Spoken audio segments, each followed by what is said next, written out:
faremos a questão aqui da UPE de 2018, a questão de número 22. Lembrando que nós estamos na lista 1 do módulo 2 aqui da Humanas em Foco.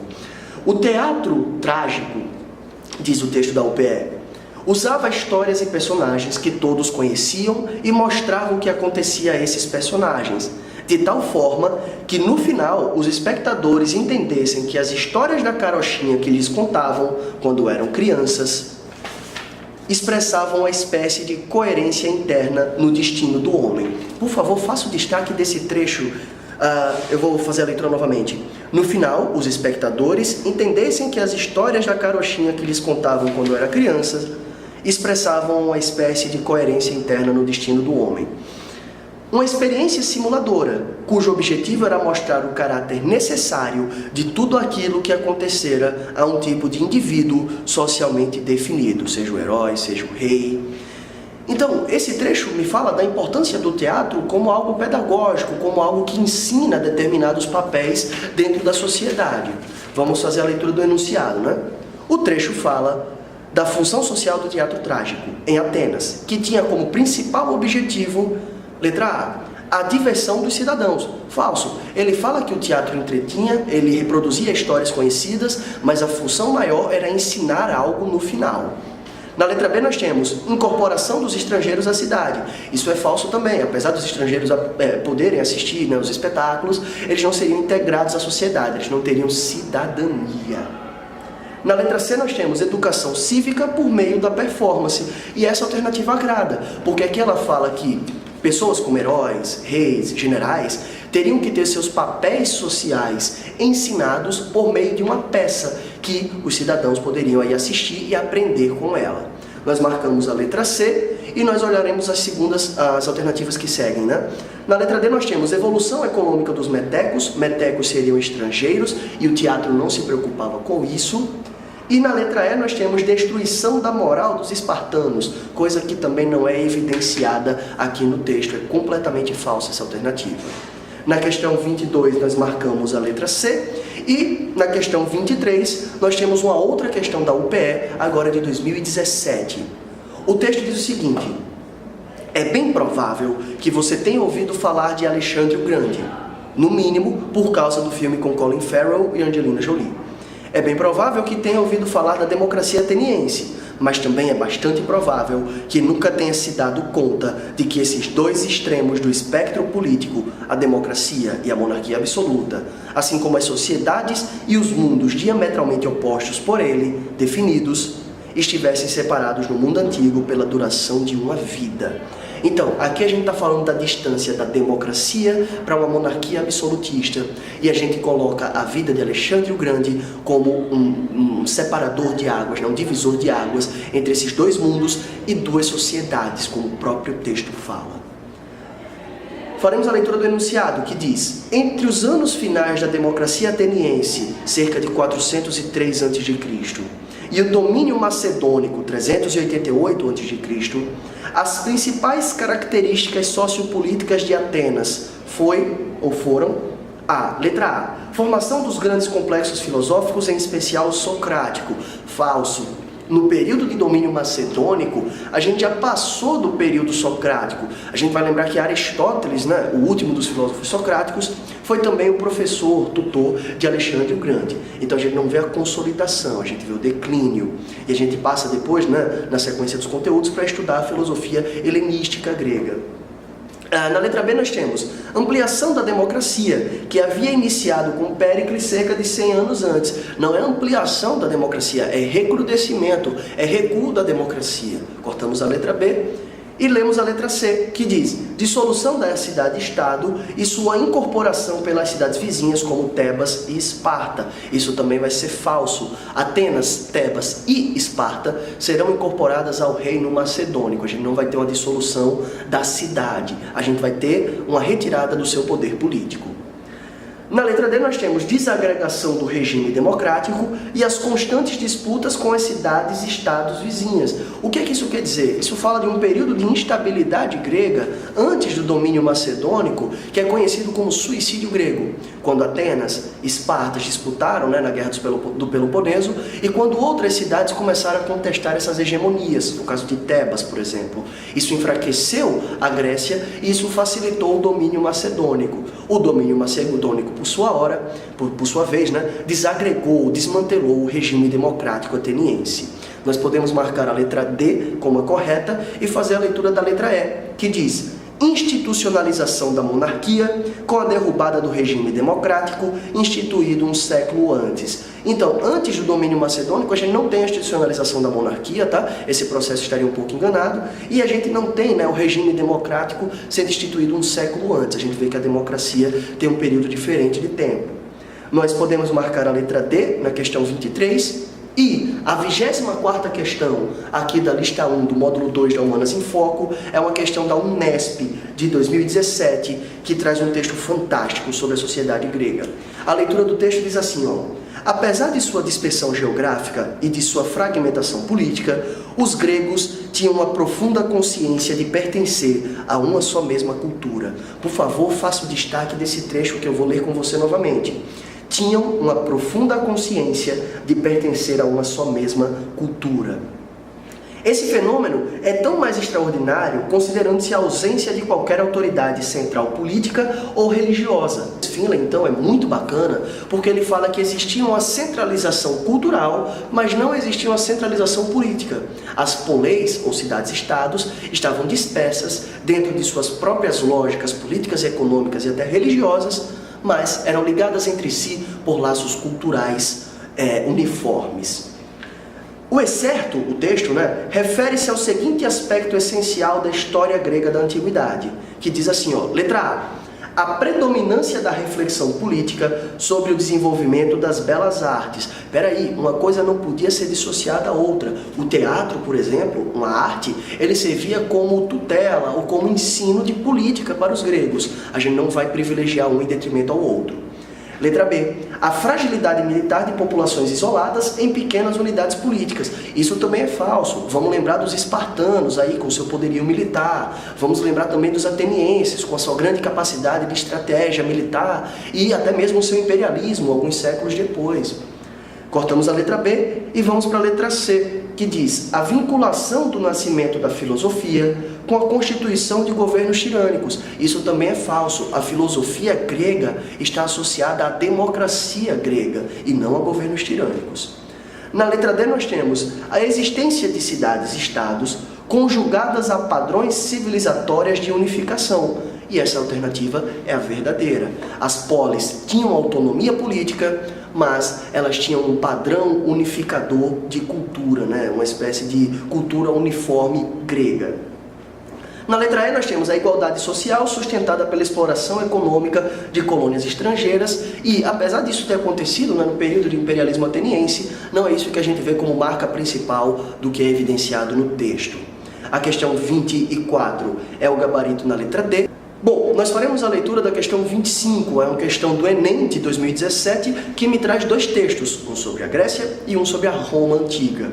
No primeiro texto nós temos: Solon é o primeiro nome grego que nos vem à mente, quando terra e dívida são mencionadas juntas. Por favor, faça um destaque para terra e dívida, dois fatores fundamentais de divisão social ao longo de toda a história.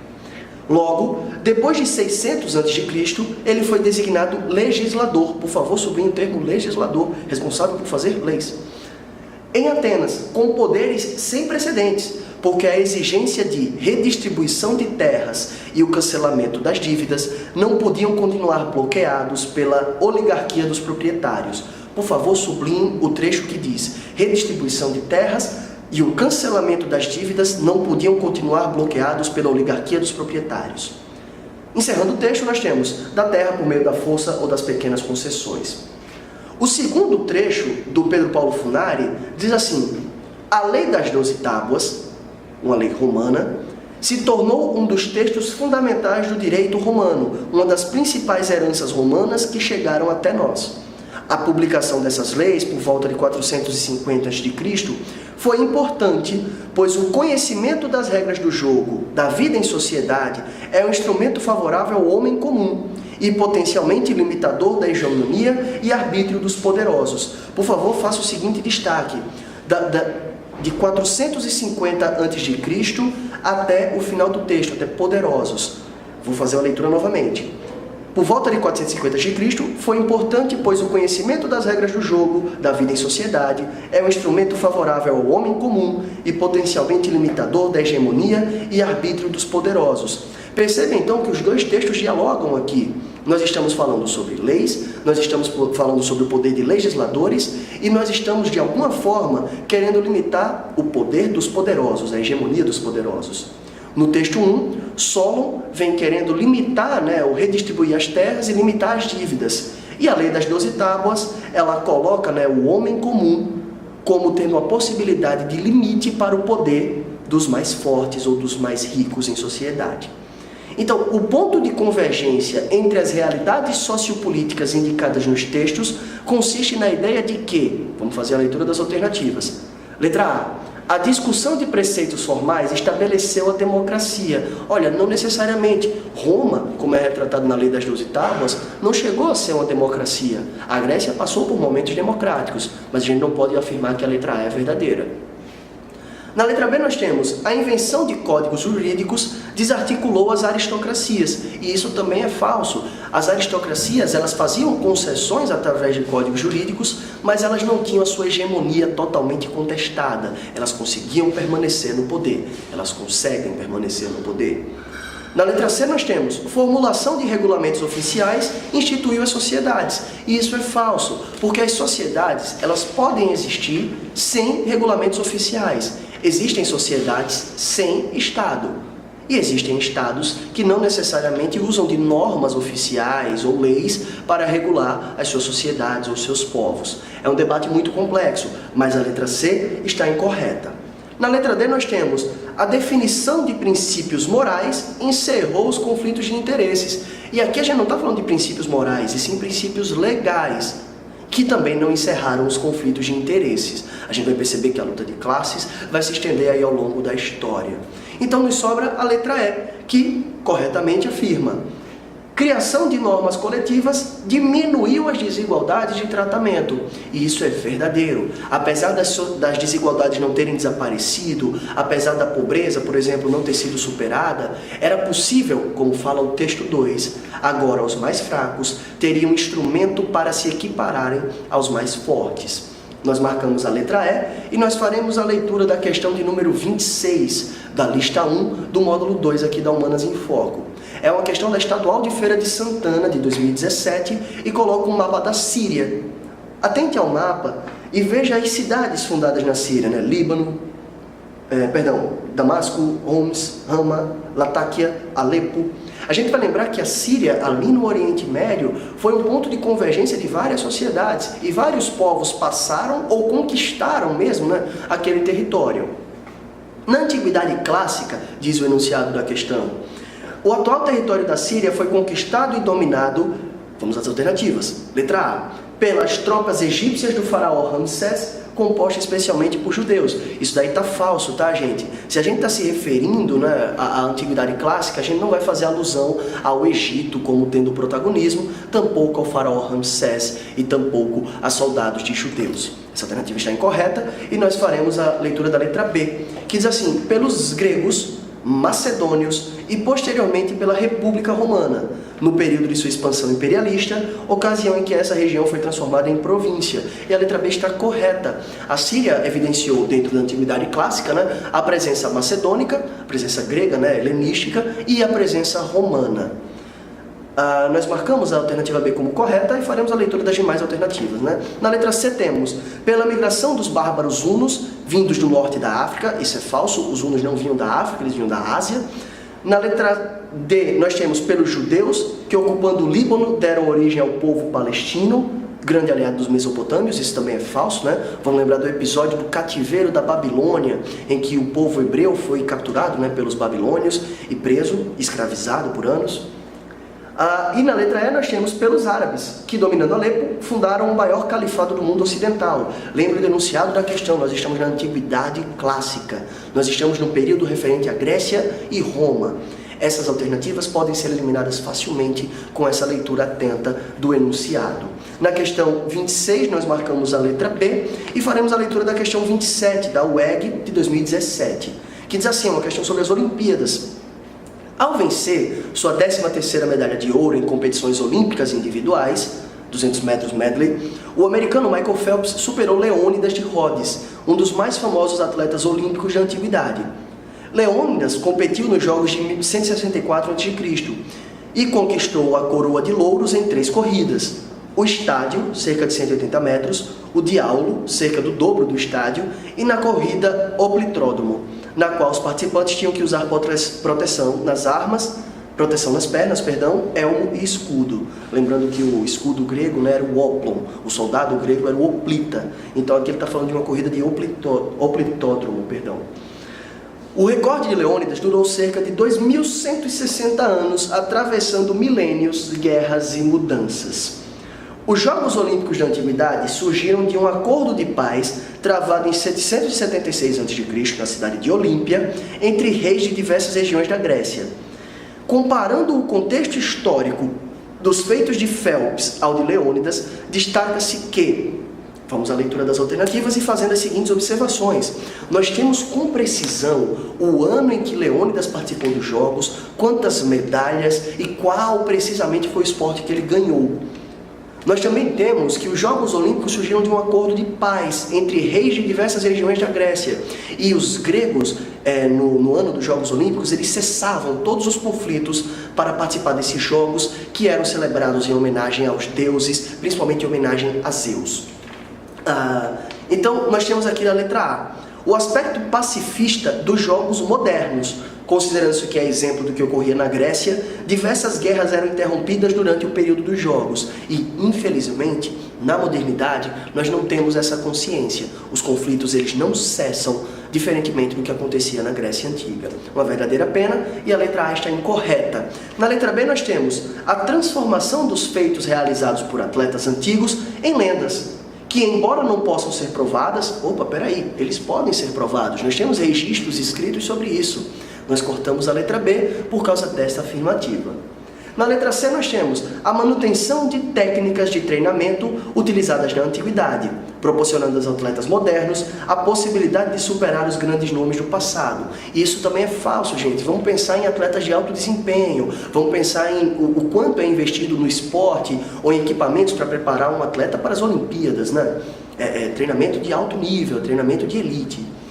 Na letra C nós temos o caráter secular e nacionalista dos jogos modernos, uma vez que os atletas gregos competiam em nome de suas cidades-estados, e os jogos eram realizados em honra a Zeus. E isso é verdadeiro. Os nossos Jogos Olímpicos hoje, eles são representados por delegações de países que são ou não reconhecidos pelas Nações Unidas, diga-se de passagem.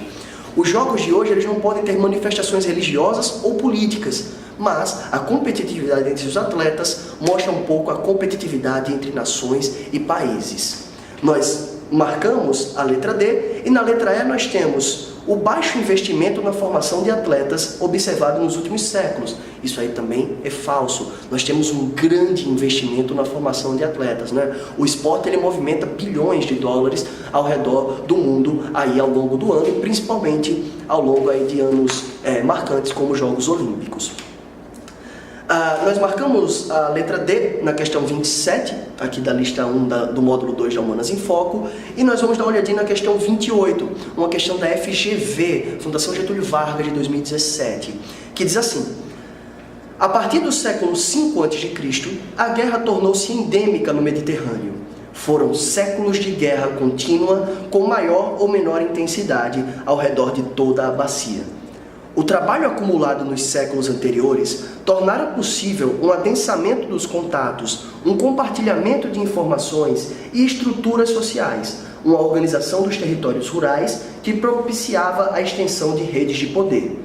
Foram os pontos centrais dessa rede de poder que animaram o conflito nos séculos seguintes.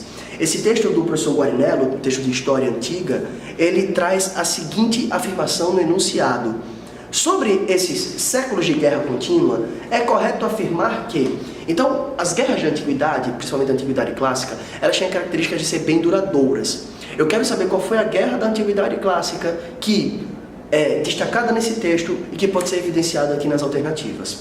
Na letra A nós temos as guerras púnicas entre Atenas e Cartago.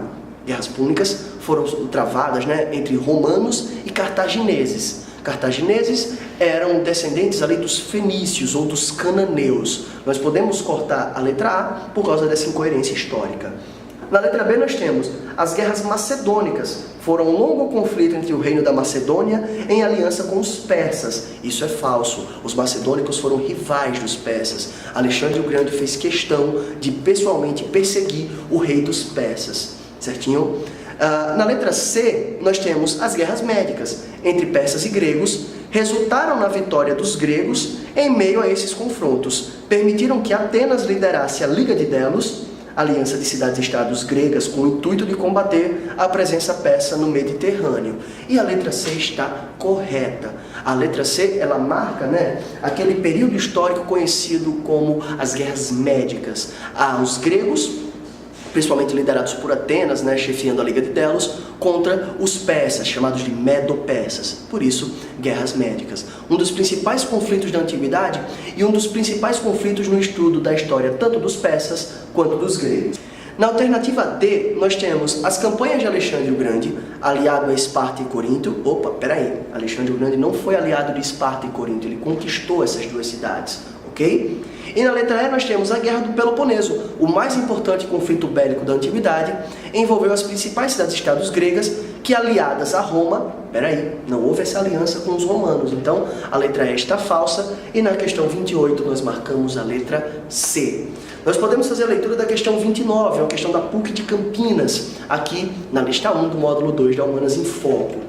Nós estamos lendo o texto que diz o seguinte: do ponto de vista territorial, uma polis se divide em duas partes, a Acrópole e a Ágora. No entanto, se perguntássemos a um grego da época clássica o que era a polis, provavelmente esta não seria sua definição. Para ele, a polis não designava um lugar geográfico, mas uma prática política, exercida pela comunidade. Por favor, faça o destaque no trecho.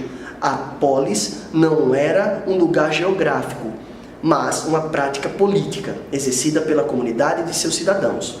Se no caso da polis o conceito de cidade não se referia à dimensão espacial da cidade em si, mas à sua dimensão política, o conceito de cidadão não se refere ao morador da cidade, mas ao indivíduo que pode participar da vida política. Esse texto é sensacional porque ele trabalha com a questão fundamental do estudo de Grécia, que é a questão da cidadania e da participação política. É o item indispensável para o Exame Nacional do Ensino Médio e outros vestibulares, quando eles abordam o conteúdo de Grécia. O conhecimento histórico no enunciado e o texto permitem afirmar que na Grécia Antiga, letra A cidadania, direito de participar da vida pública, atingia todos os habitantes da maioria das cidades-estado. Isso é falso. Nem todo habitante era cidadão. A cidadania era restrita a homens maiores de idade e que fossem nativos, que não fossem estrangeiros. Letra B. O equilíbrio de poderes presente nas cidades-estados evitou a ocorrência de conflitos sociais. E isso é falso. Nós tivemos muitos conflitos sociais ao longo da história da Grécia. Muitos movimentos populares e muitas movimentações externas. Na letra D nós temos a soberania dos cidadãos dotados de plenos direitos era fundamental para a existência da cidade-estado. E isso é verdadeiro. É isso que nós evidenciamos aqui no excerto. Nós precisamos ter cidadãos livres, dotados de direitos políticos, para que nós possamos ter uma polis, uma cidade. E na letra E nós temos o direito à cidadania e à organização política, possibilitar a criação da democracia em todo o país. E isso é falso. Nem todo o país, nem toda a cidade-estado grega viveu a democracia.